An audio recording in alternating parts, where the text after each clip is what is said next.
Si è spento all'ospedale di Lavagna Monsignor Marcellino Valente, uno dei sacerdoti più longevi della diocesi. Aveva 96 anni e da qualche tempo era ricoverato nel nosocomio lavagnese a causa di difficoltà respiratorie. Era nato a Cicagna il 23 giugno del 1922 ed era stato ordinato sacerdote il 6 aprile 1946.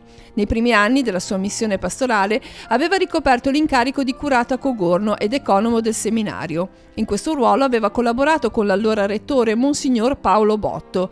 Quando Monsignor Botto nel 1949 fu consacrato arcivescovo di Cagliari, scelse Don Marcellino come suo segretario personale. Al fianco di Monsignor Botto, Don Marcellino rimase sino alla morte del presule, avvenuta a Roma nel 1974. Quindi rientrò in diocesi, dove riassunse l'incarico di economo del seminario e al tempo stesso la guida delle parrocchie di Breccanecca prima, Sanguineto e Campodonico poi. Direttore di Casa Marchesani, aveva a lungo abitato nell'edificio, prima di trasferirsi alla Casa del Clero, dove è rimasto sino a 2 settimane fa.